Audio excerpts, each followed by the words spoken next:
With over 23.3 million subscribers, Shane Dawson is one of YouTube's most successful and famous creators. Some people think he can do no wrong, while others are starting to feel that his videos are a little too long, overproduced, and that Shane himself sometimes fails to take the feedback that his audience is giving him to make his work more appealing. I was leaning more towards the latter opinion, but I wanted to get more, so I found this 2014 series called The Chair. It's a documentary show that aired on Stars, which Shane featured heavily in. They documented his process of making the film Not Cool, which he directed and starred in. I saw almost nobody on YouTube talking about this series, so I went and watched every episode, all 10 hours, and what it revealed to me is that Shane Dawson, at least in 2014, was immature, hard to work with. I'm not taking anything out of the movie to please a bunch of out-of-work actors who should be lucky to get an audition for a feature film. This show did not paint him in a good light. But moreover, because I'm sure he's matured since then, he expressed a lot of opinions that make me believe he might still have the same kind of aversion to getting creative feedback. Today, we're going to recap the entire season of 2014's The Chair, and I'll point out some areas where I think Shane showed some of these signs that he might be better off working as an independent creator, because working as part of a team, it ain't it for him, at least not from what I've seen. I don't need it. Just the second one, the line. Let's get to acting notes. I watched this whole series, so you don't have to. Let's get into it.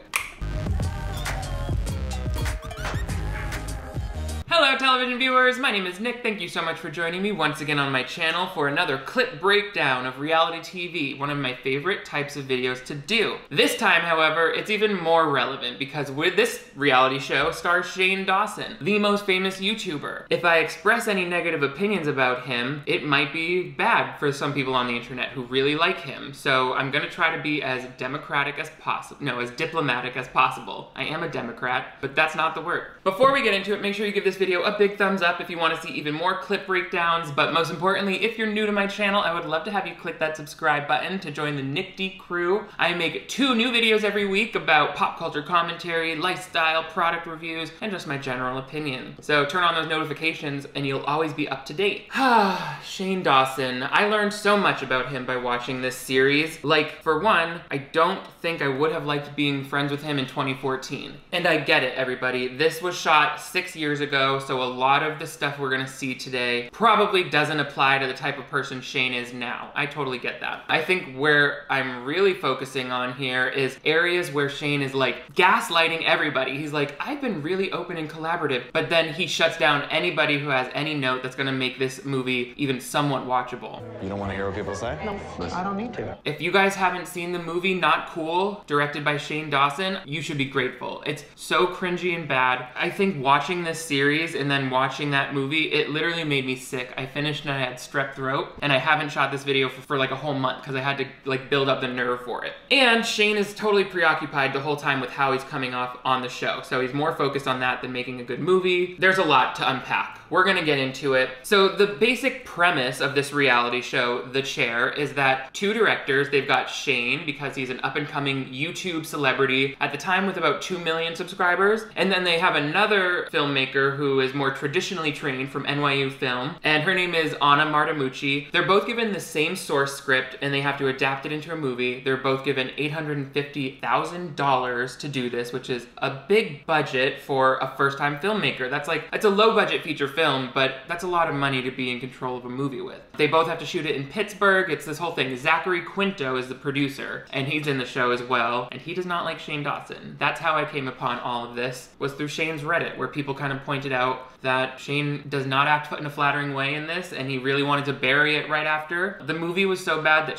Zach Quinto took his name off of it midway through before it was released. Took his name off it. He called me garbage. He said I was the worst director ever. And I don't blame him. It's so embarrassing. I felt so bad watching it. I was like, the fact that anyone had to be in this, it was crazy. So anyway, I'm gonna talk through some of the episodes to contextualize these clips for you because, well, we'll just have to watch and see. Let me know what you guys think in the comments. I'm gonna gonna try not to say anything that I don't truly believe about Shane Dawson, and I certainly don't want to editorialize too much, because again, I don't watch Shane's videos. I used to, because when I was first starting YouTube, it was like, that's obviously the gold standard. So real quick, just to catch you up to where we are in this clip, throughout the entire series, Shane is like acting weird. I think he's in over his head a lot, but for example, the script comes out and he has to give notes on the script to make it how he likes it. He has like one revision that the screenwriter does for him. So he does it. The screenwriter fixes it, makes it more, like it was a serious movie before that the screenwriter had written, but Shane wanted it to be a broad comedy with all these raunchy jokes. And the screenwriter kind of got it right away and was like, okay, I can make it wacky and gross. Right after that, Shane is like, why don't I have a co-writing credit then? Because I basically came up with all of these ideas. And they're like, well, because of the Writers Guild and you're the director,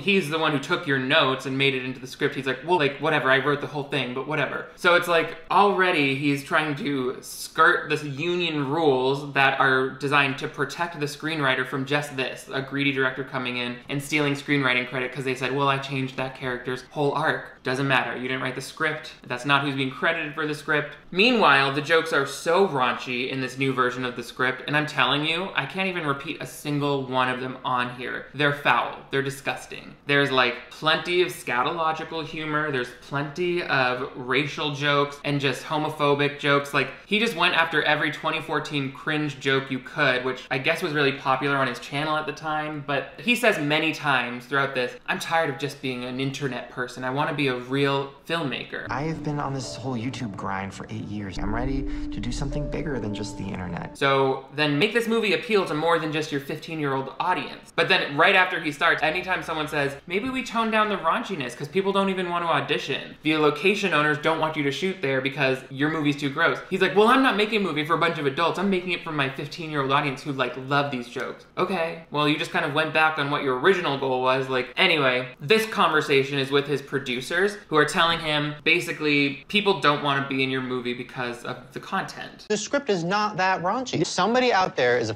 rat and they're going around saying this is the raunchiest movie ever made, and it's pissing me the off. He says, look, I'm gonna be honest with you, I've had clients that have gone online, watched Shane's stuff, and said, I don't wanna be a part of that. When I was an actor, I was auditioning for everything. I don't quite understand the logic of being picky when you have no job. Well, no, but that's the problem. They do have jobs. And one woman in particular who's a professor who's up for tenure. Well, then why am I seeing professors? Where are the actors? It's a smaller, more limited talent pool than out of New York or LA. Can't find actors. If we can't find crew, then how are we gonna fix this to make Pittsburgh look great? Because Zach Quinto ain't doing anything. Whew, so that was his first tantrum where I was like, okay, he's really ready to let people have it. The problem here is people read the audition lines that they're given and they're like, oh, no thanks, I don't want to be in this. Remember, this is like Pittsburgh, not LA or New York, and they're not paying these actors hardly anything because their budget is so low. It's so hard to act like I care about these actors. You're not doing that great of a job of it. Shane's getting mad because real actors don't want to audition. You've got people with day jobs that don't want to audition because being in a movie like this is damaging. And instead of taking that and being like, all right, maybe this is indicative of the problems I'm gonna have with this movie for the rest of it. Like, if people don't even want to be in it, what is the audience gonna think? But instead of even remotely going on to that, he blames everyone. You can see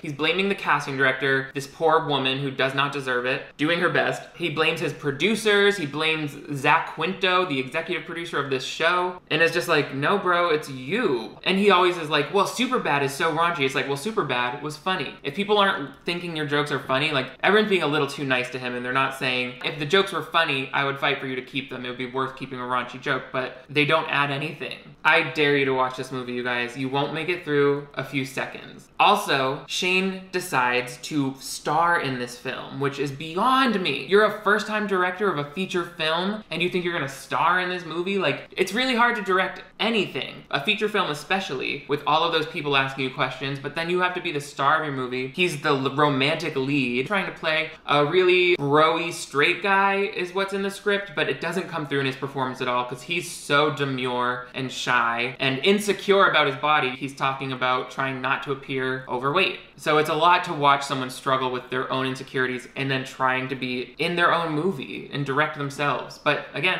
everyone just sits back as producers. They're like, we gotta let him do it because people are gonna watch the movie if he's in it. It's gonna be hard to get an audience to come sit down. His fans won't watch it if he's not in it. So I see why he's doing it. And frankly, it's a little unfair to the other filmmaker. And spoiler alert, Shane wins the whole series because the people who vote for him are obviously his fans, although he denies it. Like, my fans didn't vote because you had to take like 10 questionnaires about her movie and my movie. I know I won because my movie was entertaining. Right. And nobody gives me credit. Here's an example of Lori, who is Shane's producer, also a close friend of his at the time, who is just suggesting they make some changes to the script so that people will audition. It's been mentioned many, many times that is a problem for people. So if we just like lose that, I'm just saying. I'm not taking anything out of the movie to please a bunch of out-of-work actors in Pittsburgh who should be lucky to get an audition for a feature film. No director has ever taken anything out of a movie to get somebody to audition. I'm angry that we're finding out about this 2 days before we start filming the movie. I don't know. I'm gonna go. Shane, stop it. You can't go. We have too much to do. I'm gonna go and I'm gonna do this in my hotel. Shane. That was really frustrating to watch because he's like disparaging the people who are coming to audition for his movie, saying that everyone he's seen so far is garbage. And then he's yelling at people being like, no one has ever taken anything out of a movie ever. Yes, directors take things out of their movies to please people all the time. It's like you have to look at the greater good. Do you want the piece to be made? What story are you trying to tell here? Shane doesn't seem to care about the story or the characters or anything throughout all of this. He just really seems like he wants to get his own way. And I'm sorry, to walk out of a meeting 2 days before you start shooting, 3 days before you start shooting, it's just so unproductive. Like, that's not gonna solve anything. You need to hire actors, and they still can't fill key roles because of the gross poop jokes. Also, some actors are like, I don't want to be in it if Shane's in it, because I went online and saw his YouTube videos, and they're racially insensitive, and they're inappropriate. Watched his videos? Of course, I hired him. He's a racist, homophobic, awful human. It's also not even funny or done well, is the thing. That's why I was just like, don't have my shop name in there and make it look different. Don't put anything in the credit. Note for everyone who doesn't watch Shane's Dawson's videos, back in 2014, his videos were a lot more skit-oriented, like a lot of him playing multiple characters. You guys should shoot porno here. Unfortunately, somebody already does. Yeehaw!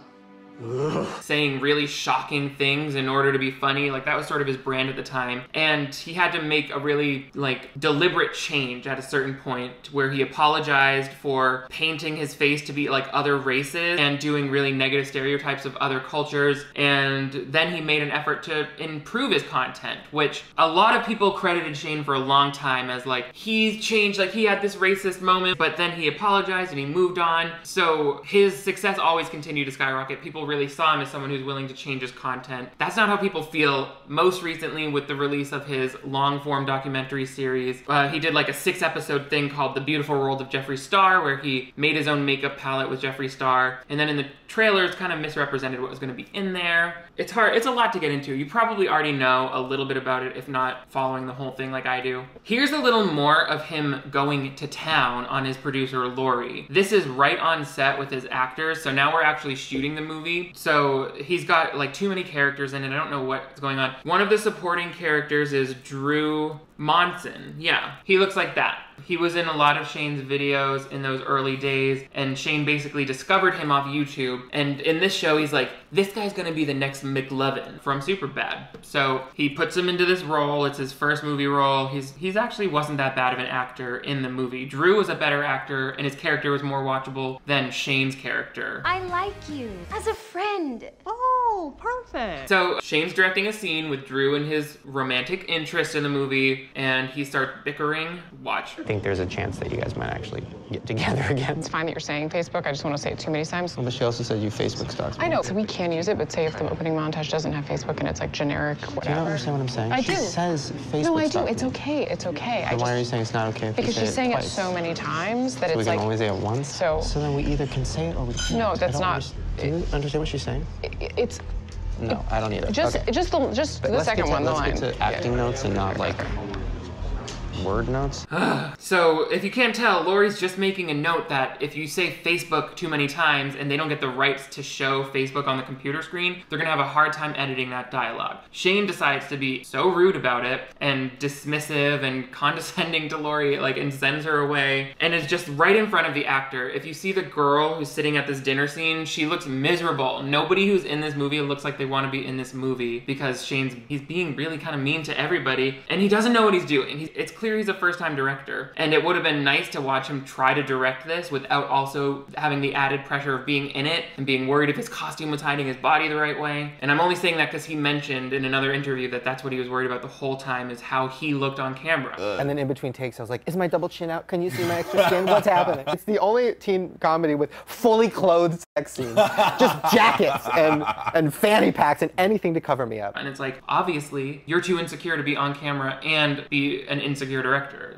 That insecurity comes through in the final cut of the movie, as you'll see. They finally finished shooting the movie after 20 days of shooting, so like a full month of shooting, and they do a test screening, which is like a great opportunity for Shane to actually show a cut of his movie to an audience and get notes that, while there's still time to fix it. And up until this point, Shane's like, oh yeah, I want to see what everybody thinks. Like, I'm really excited to hear what they think. And then we get to the test screening itself, and suddenly, that's not the case.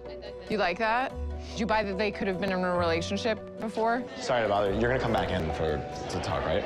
I think you should. You don't want to hear what people say? No, I don't want to hear, like, specifics. She's such a cartoon, I'm never gonna buy any version that he cares that she's gone. So really, what do you think's gonna happen if you go in and listen? I don't need to. I don't need to hear the pick party stuff. Right. All that's fine. But to actually hear it, like, I don't need to.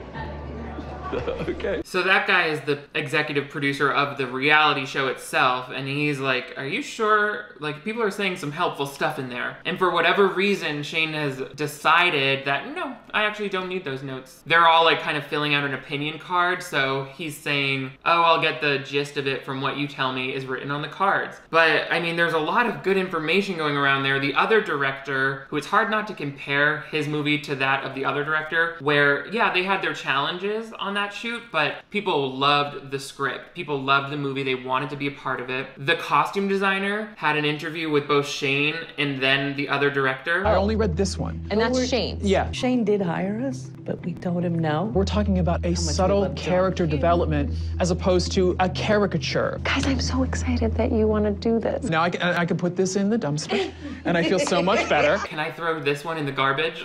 People are much happier on the other shoot, and the test audience, Anna, the director, sat in there and just listened, and she did have moments where she looked like she was gonna cry, but she still made a better movie because of it. I actually really relate to Shane in so many ways, because I feel like I acted a lot like this in my job when I was 24, but I wasn't on a reality show and I wasn't in charge of a whole film. So, and that being said, there are people who have directed successful films at his age, so it's just about experience and professionalism, I think. It's like he's dug himself too far in to take any notes, because he's always been like, oh no, I took your notes. Anytime he doesn't take someone's note, he has like every answer as to why that note is invalid and he doesn't need to do it. In fact, back when they were editing this movie, people had like Lori came to LA to watch his cut of the movie and just was like, okay, maybe consider cutting this, and he was instantly defensive about it and started getting all caught up in what it was gonna look like on the show. How long is it if you go from the top till we get to Scott and Tori? 24 minutes? I think if we do a cut, just take that scene out. I honestly don't even think you're gonna miss it. We can try. We can try I it. don't want to do that right now. Why can't we do it right now? Cut. That's why you're here for a couple days, and I just felt like after we watched it, I'd rather like be excited and talk about the movie, like just jumping into it being like, this is the problem. No, it's like, but well, this is, can't not say anything. I'm not gonna sit here and just tell you like, it's done, it's ready to go. So we've been working our off on this for it's awesome. I think it's really good. I feel like it just escalates so quickly because Shane didn't want her to start giving notes right away. They wanted to celebrate the video first, or the movie. But it's like, that's what she flew out there to do, was to fix it. And her note, which was about the first 25 minutes being too long because we didn't meet the main character yet, was actually a note that one of the executive producers brought up in an early script meeting before they even shot. He was like, it's kind of like 23 minutes before we're gonna see the main character. And Shane dismissed missed that too. He was like, no, we really like these 23 minutes. We need them. So the note is true. Like, it remains true that the beginning is too long. And that's when we start to really see, like, Shane does not want to appear the way he can tell he's appearing. Your note, they're gonna roll the tape back. It's gonna go back to him saying that the first 25 minutes doesn't work because Tori's not in it. And I'm gonna go to me saying, I think that I want to do it this way. That was the first note you went into, is the one that you knew they were gonna use. No, I don't, Shane, because I'm not thinking about the TV show. Like, I haven't even thought about that since that day. You know when you know you're being difficult and you still can't stop it, but you're mad because everyone's gonna think you're difficult now, even though you're difficult? That's what's happening here. He's so caught up in how he's gonna look in the final cut of this TV show, which nobody saw, by the way. Also, why when they get mad, does everyone talk like the Does Shane know that he talks so fast I can't understand him? I think he does.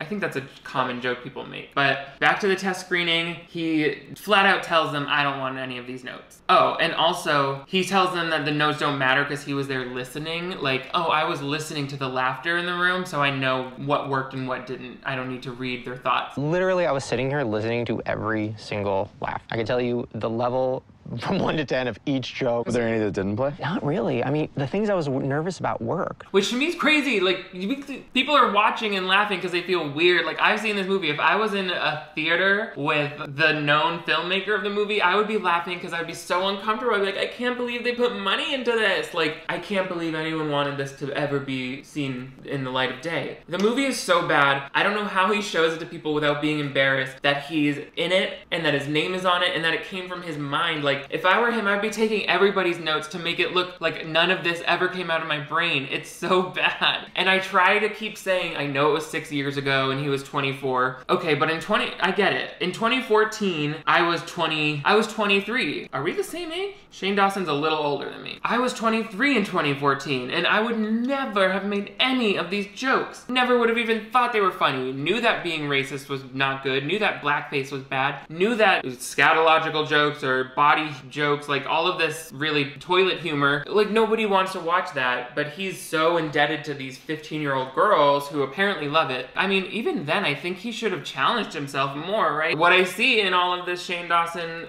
series here is like, he feels trapped. He's trapped in his YouTube world that he wants to break out of and be a real movie maker, but he's trapped because he doesn't want to change the content of his work, because he doesn't want to mess up the success he has with his audience now, and it's like, you gotta be a little more secure in yourself. Like, people are watching the videos for you, your brand. Whatever you do, they're gonna watch it. It can be good. It doesn't have to be bad. Don't paint yourself into a corner of being bad. So here he is telling them that he knows what was funny and what wasn't. Driver got bigger laughs. Mom got bigger laughs. So for me, that's why these things are always kind of like a grain of salt, because I'm like, the last half of the movie got way more laughs than I thought. I don't know. I was happy. I'm, if nothing else, kind of sad, because as it seems right now, Shane's not really interested in hearing the notes. Everyone knows it. He's like, he literally told them, oh no, I thought every joke worked. I heard a sufficient laugh at every single joke. There are so many jokes in this movie, it's really pushing the limits. So he straight up tells them that he doesn't want to hear the notes, and then a week later, they're like, okay, so what are we gonna do? We have a movie that can still be better, but in the way that you envision it. Not about changing your vision. Do you see it as something that you still want to work on and make better? And you guys, I'm really annoyed because I feel like I have not come across any less than a collaborative person. If you guys told me, like, hey, I think there's a lot of work to it, I'd be like, okay, great, let's do it. You won't read the notes? I want to see all the notes. You said the opposite to me. No, you specifically told me that night, you guys are gonna send me the notes and I'm never gonna read them. I mean, as a joke. But it's been a week and you haven't read them either, so I mean, I don't know where they are. Because I knew you guys were gonna come and say, hey, listen, this is the consensus from the cards. That's different than reading them. I'm supposed to read every single card? I read every single one. I'm interested to hear, like, specific things. The one note from over half the people that wrote it on the cards was, the movie was too long, I had issues with the pacing. Shane is backpedaling and forward pedaling so much in this conversation, you should call him Mr. Bicycle. It's crazy. He's like, I told you I want to read the notes, but I don't know where they are. Well, they're right here. I told you that I didn't want to read the notes. Well, you should read the notes. Well, I'm gonna read the notes. Would you tell me to read the notes? Like, ugh, so defensive, so many layers of insecurity that they have to work through. Everyone's like telling him the movie is too long. You have 2 jokes before the scene ends and you could just go with one of them. Every scene is pointless. Every scene feels disgusting. You guys have really watched this movie. It's so bad. I could do a recap of that movie too, probably. And he always turns it around on the other people. He's like, I never said that. And they're like, you did say that. That's exactly what you said. And he's like, well, I was clearly joking. Why are you joking and acting completely serious about it? And then doing what you're joking about? It's so frustrating because I just feel like all of these people are professionals trying to do their jobs, and he's just like some kid that they're trying to wrangle in and be like, why did we give him all this money to do this movie? But then they all still do this Hollywood thing where they're like, but hey, that's Shane, you know, he knows his audience. He's got these millions of people watching him, so clearly we're idiots. You're not the idiots. In fact, it's like he always has to choose a chance to be like self-righteous about it. And I think that's his way of trying to control the narrative of how he comes off on this show. He's trying to like revise history and be like, guys, I feel like I just owe myself this one thing. Here's an example of that. They finally convince him to let another editor come in and tighten up his cut, which I can't even imagine what it was like before a professional touched it, because I've seen what resulted and it's garbage, mama. It's garbage. So here's his notes after that final professional edit. Oops. It's just like, what changes, if any? Two little things. I wanted him to add a beat of the party bus with silence. I agree. So that's it? Listen, That's I've fine. compromised a lot in this movie, but like, if I want one extra second, just let me have it.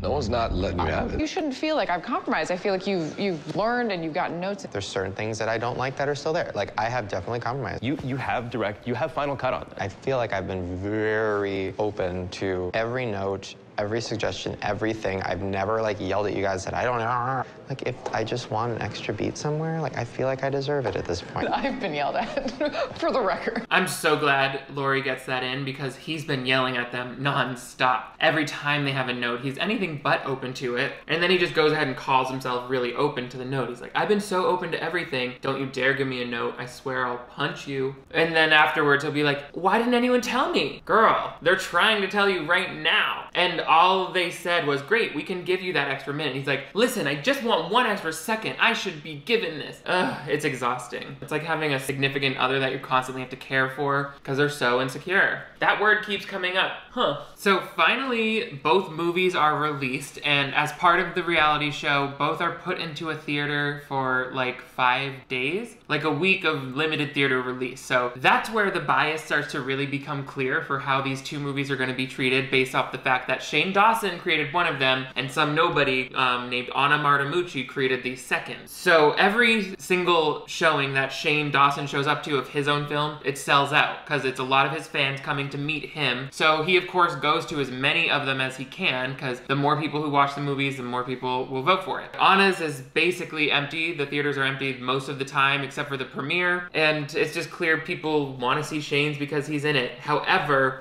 the 1 or 2 times he doesn't show up to a screening, nobody goes to see the movie because it's bad. And Shane just seems so insecure. Like after every show, he's like, oh, I'm so glad you guys didn't hate it. It's like, they hated it, trust me. I hate it, they hated it, you hate it. It's hateable. It's so bad. It's so bad. I've never seen a movie so bad. And I don't think I say that often. It's like, it's so bad. And actually, there's one part where they're making a joke about Degrassi that I thought was funny because I loved Degrassi growing up. But I guess it's like a joke for my generation, right? Like Shane and I are about the same age. However, the critics, the film critics don't lie. They said that Anna clearly had a deep love for her characters. And on Shane's film, here's what they said. Not Cool got a lot of really negative reviews. Shane's movie got eviscerated in the critical landscape. I mean, absolutely destroyed. One review said that if you enjoy my movie, you must be a sociopath. That was in the Los Angeles Times. For me, reviews don't really mean whether a movie is good. To have 5 middle-aged white dudes judge your movie, especially a teen comedy, not really the tell-all for how the movie is. I love that. Everyone's like, we got destroyed by the reviews. Everyone hated it. And then Shane's like, oh, I don't actually think that matters at all. It didn't play into my opinion. It's like he has to put up such a wall against these things. He has an answer for the reason why everything is negatively received. Here he's saying, oh, a regular movie gets like 200 critical reviews. Not Cool got only 5. So if 5 middle-aged white guys didn't like it, whatever. Those are movie critics. So, I mean, they know what they're talking about. Also, like, movie critics, they, whatever age or race they are, they have also reviewed other children's movies, other teen comedies. They've seen Superbad. They're not missing the point. They're giving their professional opinion on the story and the execution of your film. And both were lacking. Like, it's so bad. And I'm sorry, I don't blame the reviewers for being like, who gave this guy the money to do this? this, because that's all I could think when watching it. Like, knowing how much work goes into a movie and how many awesome stories there are to tell from underrepresented filmmakers out there. Like, they could have given that $850,000 to a woman of color, or to any person of color, really, and had a story told. Like, let me see this story being told through the eyes of a black filmmaker or something, not a stupid filmmaker, you know? So I don't blame these critics for hating that this movie was made. It is kind of embarrassing that so many resources and so much money and so much of the world's carbon footprint went into making this movie. Like, Shane had blood effects, he had vomit effects. People were spending a lot of time and money trying to make this thing what it is, which is garbage. And it still comes back to Shane being like, whatever, they don't understand teen comedy. The audiences, they either loved it or hated it, and those are the people that I want to know. And it's like, most of the people did not like it and saw maybe one or two redeeming qualities of it. I think Drew Monson's performance was a redeeming quality. I think the girl who played opposite him, she was wonderful. And any scene that didn't have Shane in it, I was like, all right, I can watch this. But he's in most of them with his flat ironed hair, which is another thing he talks about in this. He's like, I hate my hair. I just did this when I was younger and everyone loved it. And he talks about how he used to be overweight a lot. It's like, you were overweight as a teenager and you seem to really still carry the shame around with you. And it just comes through in everything he says. So it's like, I should be more focused on the movie he's trying to make, the story he's trying to tell, than like the clear issues he has with his own self-perception. Again, I feel like this is still happening today. He started editing The Beautiful World of Jeffree Star and changing around how that narrative was gonna look once he thought the tides were turning and people wouldn't want to see the drama. Once people said, no, we actually want to see the drama of what you're doing here, he was like, well, I think everybody just wants to see the business part, so I'm just going to do the business side of it. When I did a Facebook poll, everyone said they wanted to see the business part. It's like, when I first heard that, I said, you're using that as an excuse. People are telling you straight up they want to see the drama as well, because they just want to see what you showed in the trailer. But regardless, he kind of has to double down and make everybody think that this is what they wanted to see or this is what they asked for. And I just think people are kind of not buying it anymore. All of that is to say, I think Shane's videos can be entertaining. I don't usually watch them all the way through. Like, I've seen some of the Jeffree Star series, never a full episode. I've seen some of his more recent videos. I've seen full videos of his before. I used to love like the food video ones. Anyway, he had no business making a feature-length film, and at least not this way. I wish he had given himself a better chance. If he really wanted to break out of the YouTube world and become a studio filmmaker or a director, which he still seems to fancy himself, you know? He's like, oh, I edited this all myself, I shot this all myself, so much work goes into this. It's like, well, try putting some more work into the story or the structure of what you're doing, and less into just making it flashy with all of these like presets from Final Cut Pro. What do you guys think of his behavior in this series? Were you intrigued? Did you ever know that this movie or this show was made? I would love to hear in the comments below, but most importantly, give this video a big thumbs up if you want to see even more clip breakdowns, or if you want to see a clip breakdown of Not Cool, the movie itself. Most importantly, if you're new to my channel, I would love to have you click that subscribe button right down there. That way you never miss 2 new videos from me. I upload them every week. We talk about beauty, pop culture, products, commentary, whatever I feel like. You guys are all the greatest. Thank you so much for joining. Thanks for getting not cool with me today. I will see you next time.